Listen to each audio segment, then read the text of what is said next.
The winter of 1883 came down on the Grey River settlement like a hammer.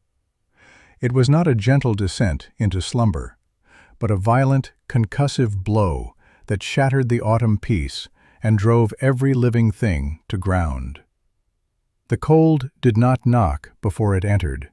It seeped through the thickest logs, slipped through the tightest chinking, and settled deep in the bones of the people who had dared to carve a life from that unforgiving northern territory. It was a physical presence, an invisible predator that hunted the unwary and the unprepared. The men of the settlement knew only one way to fight it, with the axe and the saw. Their days were a rhythmic cycle of chopping and hauling, their nights a tense vigil of feeding the insatiable iron stoves that glowed red in the center of their cabins. But the fight was a losing one. The heat fought its way a few feet from the stove before the cold killed it, turning the edges of every room into a crystalline wasteland. Frost grew on the inside of the walls, delicate, beautiful, and deadly. It crept across window panes, obscuring the world in a blind, white sheet. A cup of water left on a table overnight would be a solid block of ice by morning. They were good builders, the men of Grey River. They knew the heft of a log, the right way to notch a corner, the proper mix of mud and moss to seal the gaps. They built as their fathers had, with thick walls and steep roofs meant to shed the crushing weight of the snow. Their cabins were monuments to tradition, sturdy and proud. And yet, they were failing. The cold was a new kind of enemy, more persistent, more cunning than any they had faced before. It was a thief that stole warmth, a ghost that passed through solid wood, a constant, draining pressure that wore down their spirits as surely as it consumed their wood piles. Ilara watched it all. She was a quiet woman, made quieter by the loss of her husband 2 years prior. He had been an engineer from the old country, a man who saw the world not as it was, but as a series of forces and principles. He had not been a woodsman, and the other settlers had often mistaken his thoughtful silence for weakness. But he had taught her to see things differently, to look for the hidden currents of the world. He had taught her about the nature of heat and the treachery of air. Before the sickness took him, he had spoken of buildings in his homeland, structures designed not to fight the cold with brute force, but to outwit it with simple, elegant logic. She had 2 small children, a boy of 7 and a girl of 5. Their faces, pinched and pale in the flickering firelight, were the only motivation she needed. She saw the way they shivered under their blankets, the way their breath plumed in the air inside their own cabin. The cabin her husband had built was no better than the others, a testament to the fact that his knowledge had not yet been fully translated into practice before he was gone. She was burning through their wood supply at a terrifying rate, and she knew, with a certainty that chilled her more than the frost on the walls, that they would not last the winter if she did nothing. The traditional methods were failing everyone. A different approach was not a matter of preference, it was a matter of survival. The idea had been forming in her mind for months, a seed planted by her husband's words. It was a radical departure from the Grey River way. It was not about thicker logs or more chinking. It was about what was inside the walls themselves. One morning, as the sun rose pale and powerless in a steel-gray sky, she made her decision. She would build a new shelter, a small one, just big enough for the 3 of them. And she would build it her way. She began by drawing the shape in the dirt floor of her cabin, a simple square within a larger square. Her son, Liam, watched her with wide, curious eyes. "What is that, Mama?" he asked, his voice a small whisper in the cold room. "It's a house with 2 walls," she answered, her voice soft but firm. "An inner wall and an outer wall, with a space in between." This first part of the plan was strange enough to draw notice. Silas, the settlement's most respected builder, a man whose hands were as broad and calloused as oak burls, stopped by to check on the widow. He saw the new foundation logs she was struggling to drag into place. "Building an addition, Ilara?" he asked, his tone kind but patronizing. "That's heavy work for one person." "I'm building a new cabin, Silas," she said, not pausing in her work. He looked at the double square of the foundation. "2 walls? You'll use twice the wood for half the space. It's a waste." She simply nodded. "Perhaps, but I think it will be warmer." Silas grunted, a sound of polite disagreement. It was an odd choice, but not yet foolishness. He offered to help raise the walls, an offer she politely declined. This was something she had to do herself, every step of it. The true foolishness, in the eyes of the settlement, began a week later. Ilara was seen with a bucket and shovel at the edge of the common area, where families dumped their spent ashes from their stoves. It was a gray, dusty mound, forgotten and useless.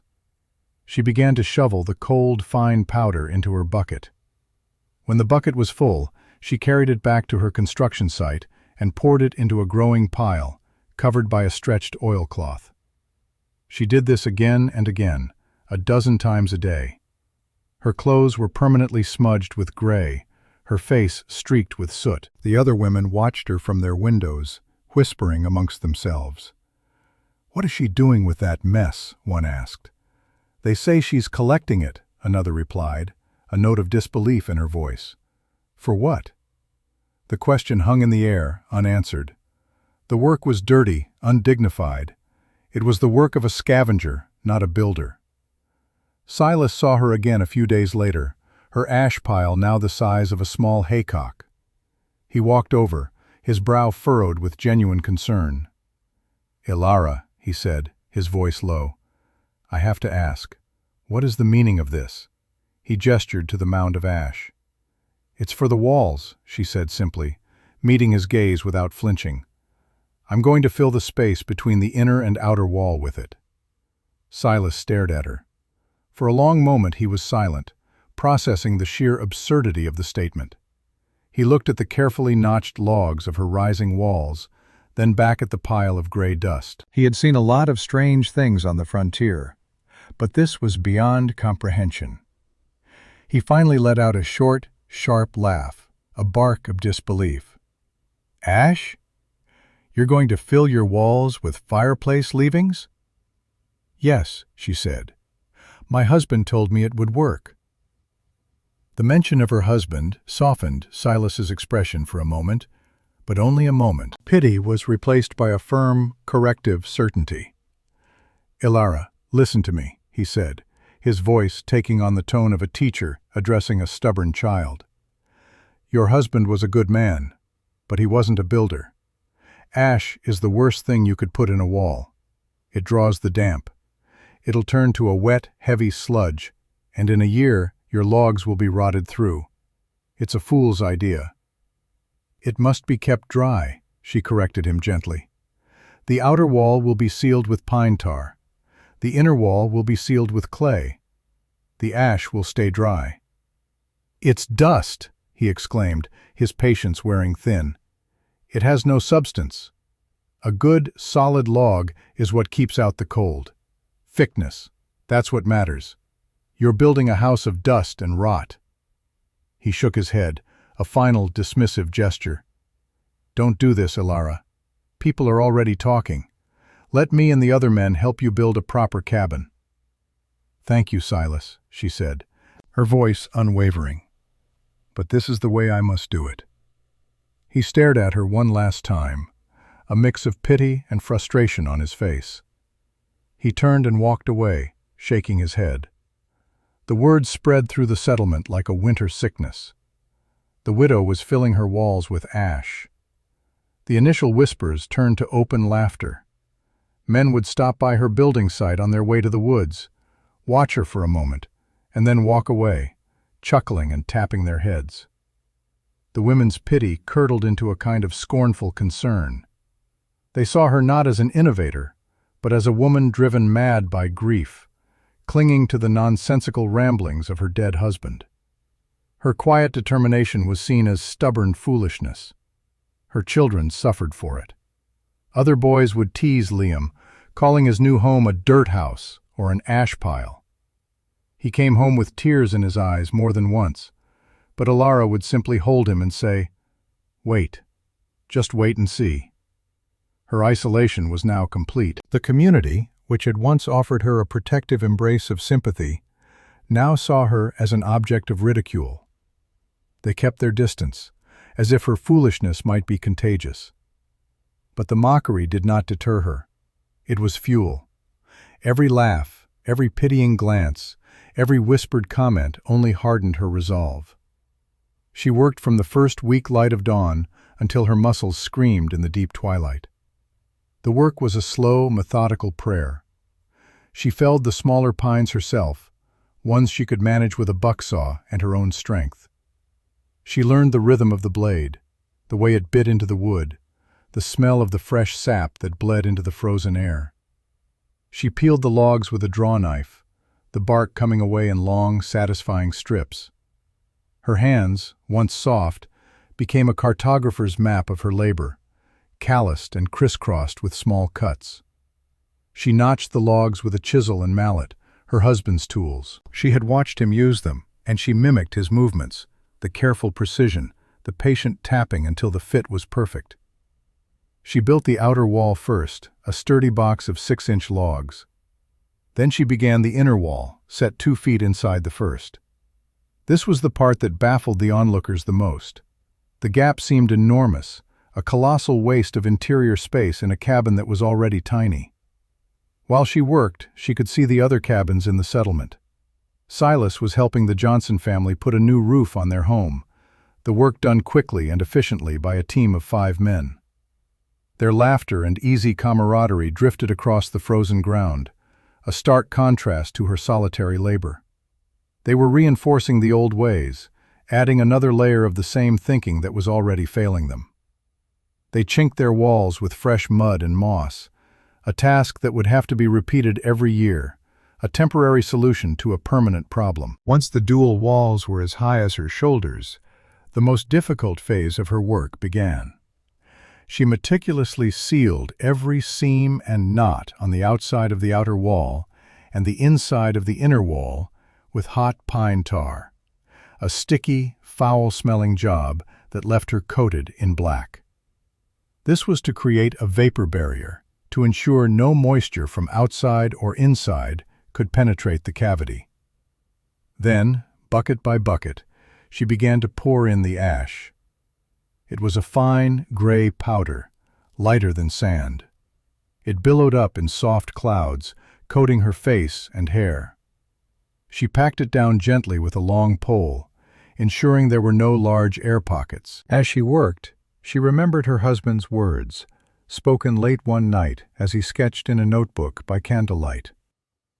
"It is not the material itself that insulates," he had said, his finger tracing a diagram. "It is the air. But air moves. It carries warmth away through convection. The trick is to trap the air, to hold it still in millions of tiny pockets. A bird's feather, the wool of a sheep, they are mostly air. The ash, my dear, is the same. It is the ghost of the wood, and its greatest strength is that it is full of nothing. It is a wall of still, trapped air." She was building a wall of nothing, a wall of dust. It was an act of faith in a principle no one else could see. As she poured the ash, she imagined the tiny particles settling, creating an intricate, microscopic honeycomb. Each grain was a barrier. The cold would have to fight its way past billions of them. The heat from her stove would be held captive, reflected back into the room, instead of being stolen by the frozen logs. The ash was also a desiccant. As Silas had said, it drew moisture, but that was its strength. It would pull any stray dampness out of the wood, keeping the logs dry and sound, preserving them rather than rotting them. And, she knew, it would not burn. A stray spark landing on a normal cabin wall could be a disaster. Her home would be a fortress of fire-retardant dust. She worked layer by layer, Raise the logs a few feet, pour the ash, pack it down, raise them again. It was brutally slow. By the time the first heavy snows of December began to fall, the other families were snug in their homes, their winter preparations long complete. Her tiny, strange cabin was still not finished. The roof was not yet on. The concern from the community briefly resurfaced, a flicker of pity for her and her children. The minister even stopped by, urging her to abandon her project and accept shelter in the church hall. She thanked him, but refused. Finally, in the week before the winter solstice, it was done. The roof was on, a simple plank design, but with a thick sod layer on top for insulation.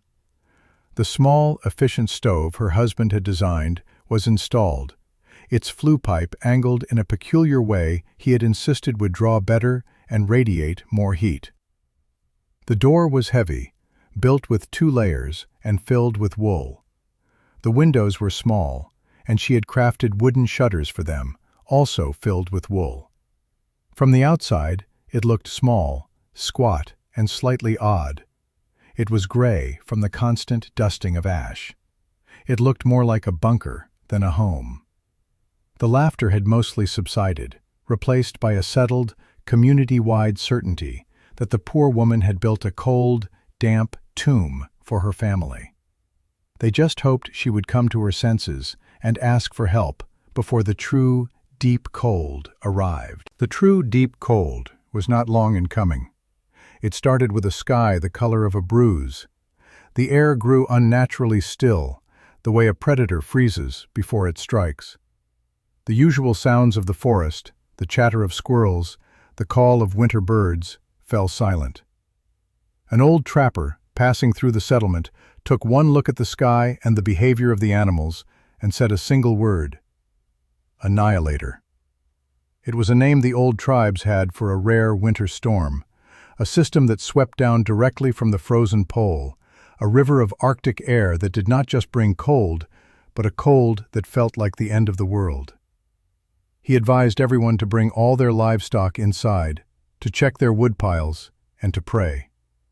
Then he packed his small sled and left, heading for the shelter of the deep woods. "A cabin is a coffin in a wind like that," he'd muttered to Silas. The settlement braced itself. The men chopped wood with a frantic energy, their axes ringing in the brittle air. The women stuffed every last crack in their homes with rags and paper. A sense of collective dread settled over the community. The storm arrived at dusk. It did not come with a roar, but with a sinister, rising hiss. The wind began to pick at the corners of the cabins, testing for weakness. Then the snow began, not in flakes, but in a horizontal, blinding sheet of ice crystals. The temperature, which had been hovering at a bitter 10 degrees below zero, began to drop.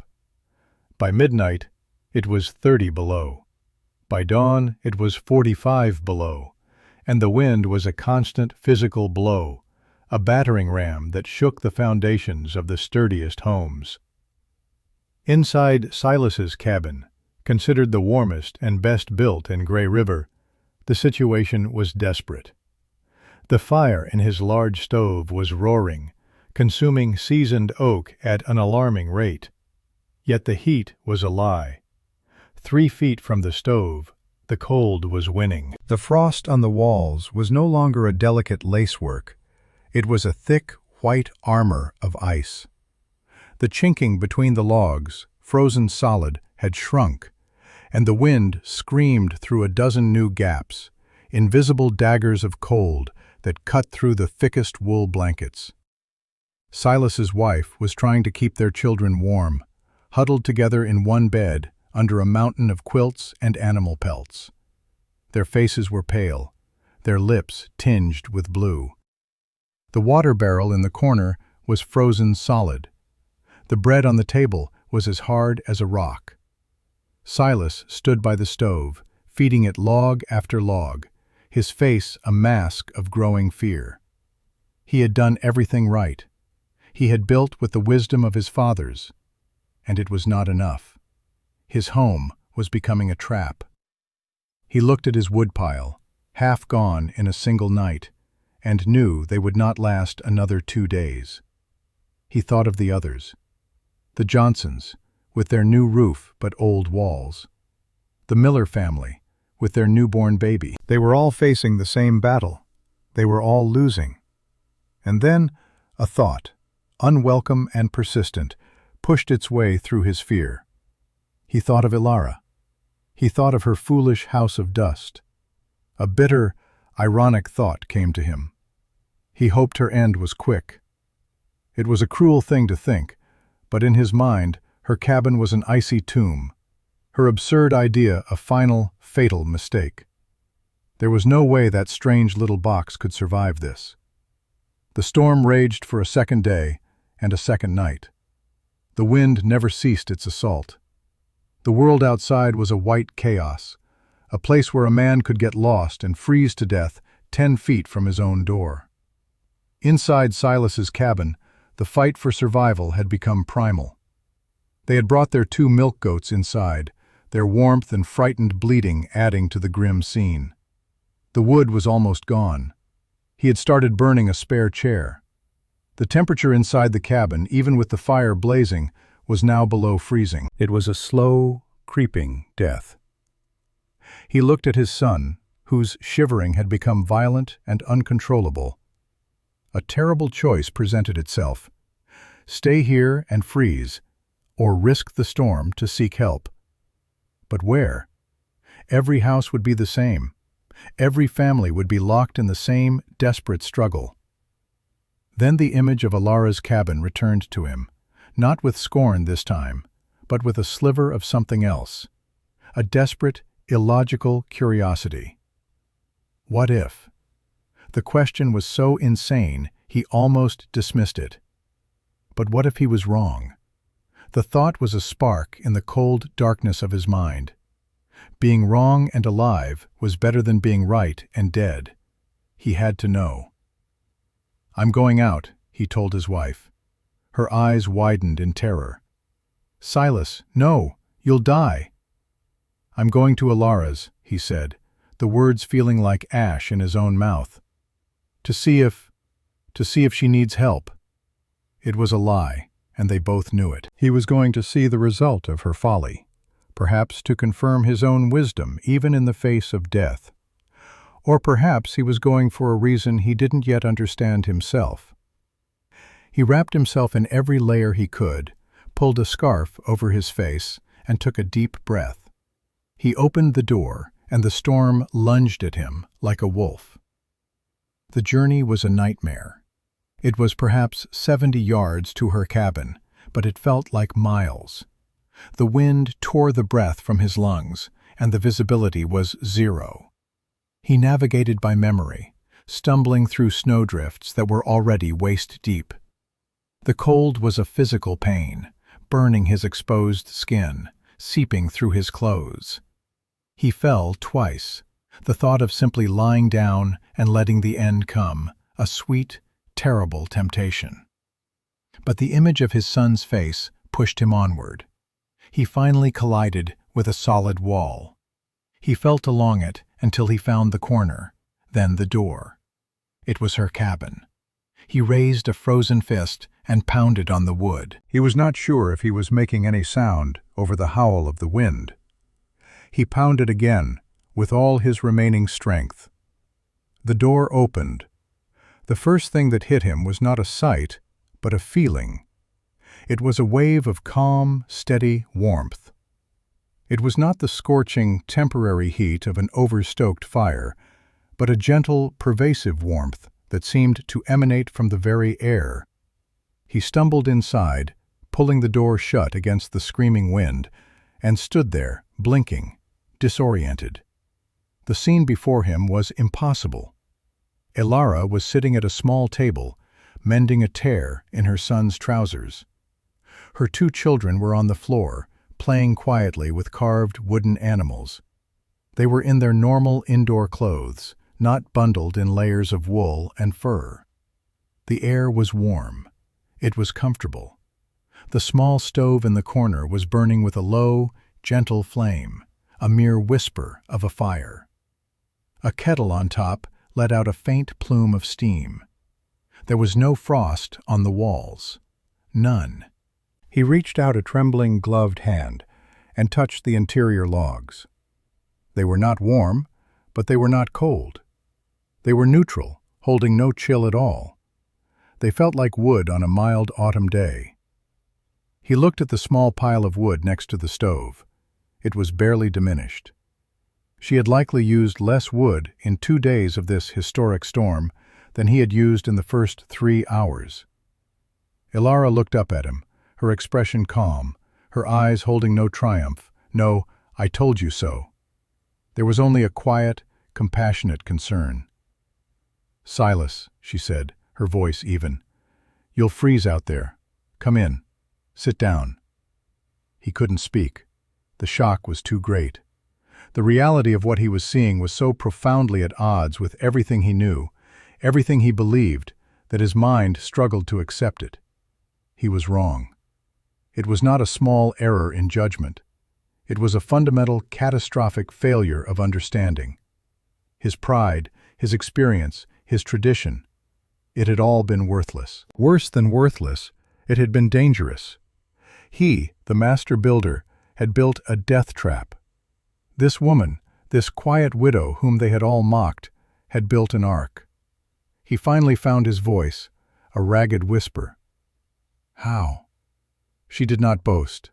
She did not lecture. She simply poured him a cup of hot tea from the kettle. "The ash," she said softly.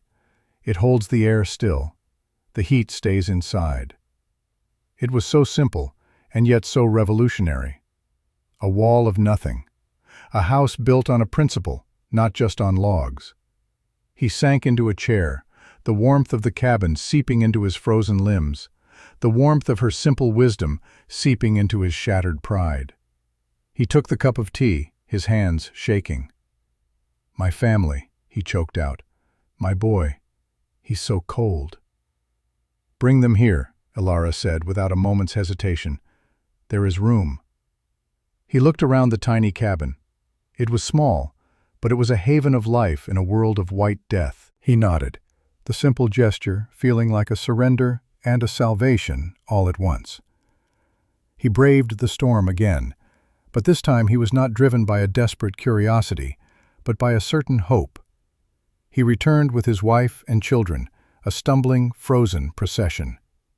When they entered Ilara's cabin, their reaction was the same as his: stunned, silent disbelief. Ilara welcomed them in, giving them blankets and hot drinks, her movements calm and efficient. Her home, the ash pile, had become a sanctuary. When the storm finally broke 2 days later, the sun rose on a transformed world. The landscape was buried under a mountain of snow, sculpted by the wind into alien shapes. The silence was profound. But the greater transformation was in the hearts and minds of the people of Grey River. Silas, his family safe, went out to check on the others. The news he brought back was grim. The miller's baby had not survived the second night. Old Man Hemlock had been found frozen in his chair, his fire long dead. Every family had a story of desperation, of burning furniture, and huddling together against a cold that could not be beaten. Word of what had happened at Ilara's cabin spread quickly. It started when Silas, instead of taking his family back to his own freezing home, kept them at the widow's. Then the Johnson family, their woodpile completely gone, came knocking, their faces etched with desperation and shame. They too were welcomed into the impossible warmth. One by one, or in family groups, the settlers made their way to the small gray cabin on the edge of the settlement. They came not to mock, but to see, to feel. They would step inside, their faces numb with cold, and their expressions would change to one of pure, unadulterated awe. They would touch the walls. They would look at the small, calmly burning stove. They would look at Ilara with a new kind of respect, so deep it bordered on reverence. The laughter was gone forever, replaced by a humbled silence. A few days later, once the immediate crisis had passed and the paths were cleared, Silas came to Ilara's cabin alone. He did not come with advice or warnings. He came with a notebook and a piece of charcoal, the tools of a student. He sat at her table, the same table where she had mended her son's trousers, and looked at her, his eyes clear of all pride. "I was wrong," he said, the words simple and clean. "Everything I thought I knew was wrong. What you have done here, it's a miracle." "It is not a miracle, Silas," she replied gently. "It is just a different way of seeing. It is physics, not magic." "Then teach me the physics," he said, his voice earnest. "Teach me everything.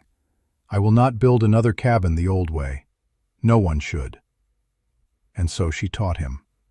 She drew the diagrams in the ash on the hearth, just as her husband had once drawn them for her. She explained the principle of trapped air, of thermal mass, of vapor barriers. She explained why the ash had to be dry and packed loosely enough to hold air, but tightly enough not to settle over time. She spoke of how the thick sod roof absorbed the weak winter sun, and how the small windows lost less heat than the large ones everyone else favored. Silas listened, rapt. He, the master, became the apprentice. He asked sharp, intelligent questions, his builder's mind quickly grasping the practical applications of the theories she described. He filled his notebook with sketches and notes.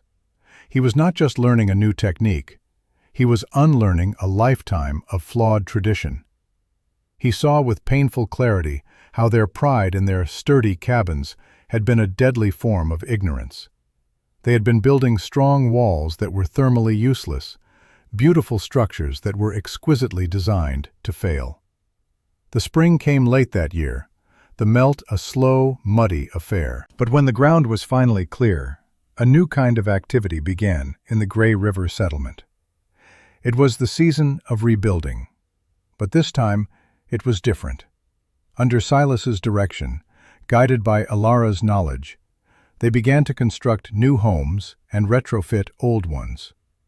The sound of axes still rang out, but now it was joined by the sounds of saws cutting planks for the inner walls. The children of the settlement were given a new, vital chore: to collect, sift, and store dry ash from every hearth.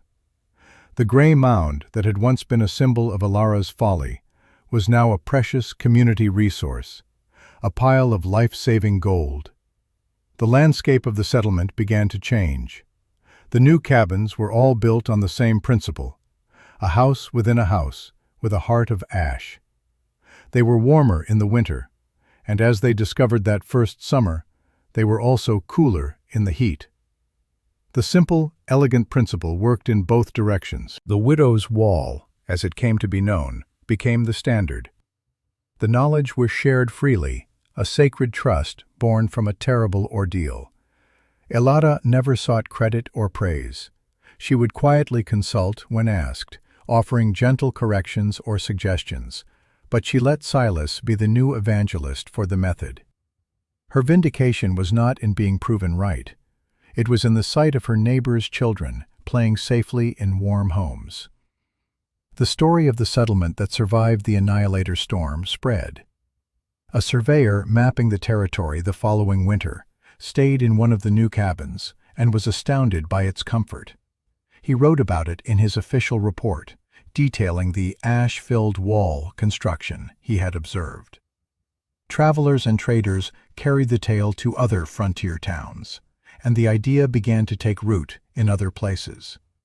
It was a quiet revolution, passed along not in academic papers, but in the practical language of farmers and builders. The legacy of Ilara's quiet, stubborn work was not a statue in a town square, but 1,000 warm nights in 1,000 humble cabins across the North Country.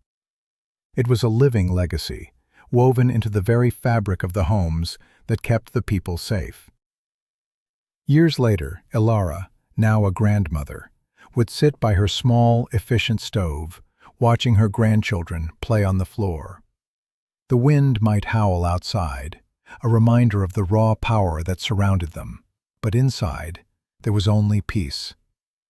she had learned the most important lesson the frontier could teach: that survival was not about brute strength or blind adherence to tradition.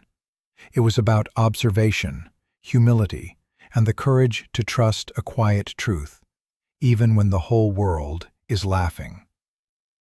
The harshest winters, she knew, were not always a measure of the cold outside, but of the stubborn pride within.